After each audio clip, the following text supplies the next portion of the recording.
Okay, just got back from TJMAXX and I picked up, I can't believe I actually picked up a an Elizabeth Taylor fragrance. This one is the Diamonds and Sapphire. And what is it? It's only $12.99. Um, I I actually like this one a good bit, surprisingly. I always look at the Elizabeth Taylor fragrances and I think that she is a very beautiful, classy, talented woman, of course, but I have never picked up any of her fragrances in the TJ Maxx because the only one that I really knew before smelling this one was her original white diamonds, and there are not very many fragrances that I strongly dislike, and the original white diamonds is one that I strongly dislike. I can't stand that fragrance. That's so rare for me, but that fragrance is an instant headache, nausea, like instant migraine headache. I really dislike it. But this one, though, surprisingly, has something nice about it, and I've sprayed it all over. I already did one video on it, but I'm just doing another because I wasn't feeling good in my other video because I've just had nose surgery, and oh, there's gnats in here. I was eating fruit. Anyways, I was just surprised with this one. Now, this came out in 93, and what I like about it is the melon. And I noticed in reading other people's reviews that this is kind of a love-hate. And the melon and lily of the valley and the aquatic and the watery juiciness of it seems to be the dividing factor with people. Like, either you're going to really like this very strong melon or you're not going to. I happen to like melon, and I like that watery, dewy smell on things, which this has. The opening is very strong, and some people are saying that the sillage and the longevity are strong, but I think they're just saying that because they've got that in their head with it being an Elizabeth Taylor fragrance. I actually, if you were to compare it to the white diamonds, which, oh my goodness, that is a complete beast. This is not like that. It is quite strong opening with the melon, but it does, I get to, it does not stay super strong, and I don't think that this is like one that lingers all day long. So, just going through the notes, let me scroll back to it. Some people have, before I do that, I'll say some people have compared this to sunflowers. Some people have compared it to Perry Ellis 360. I saw some people say low to sea.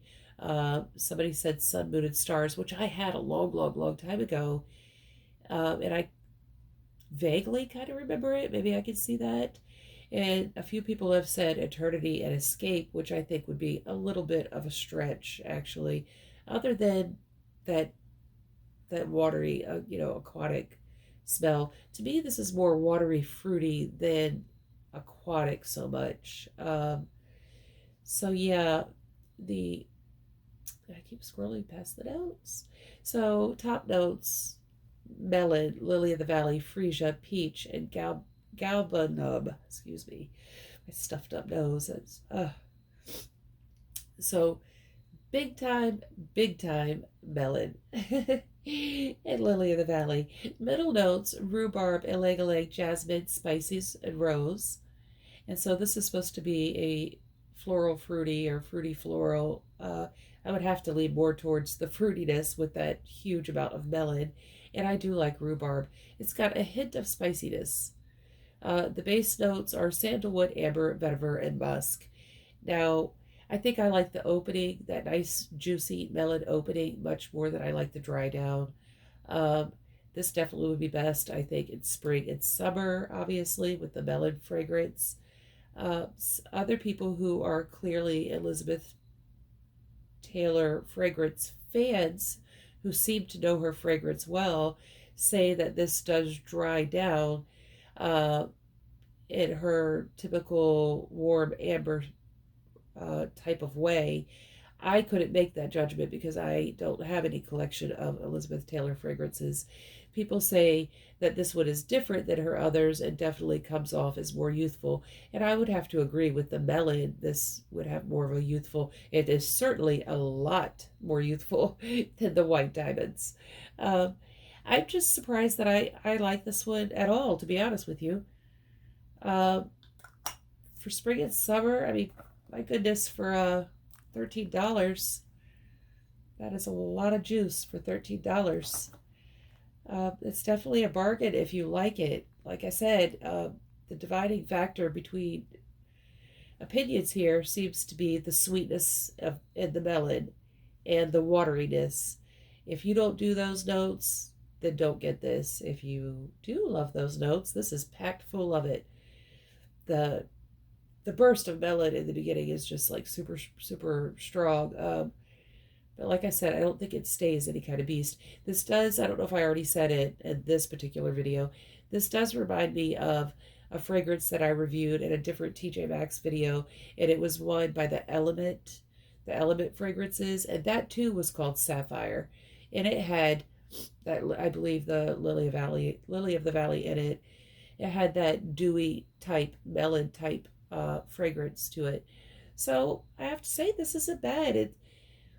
Uh, it smells kind of like a fruity melon shampoo to me.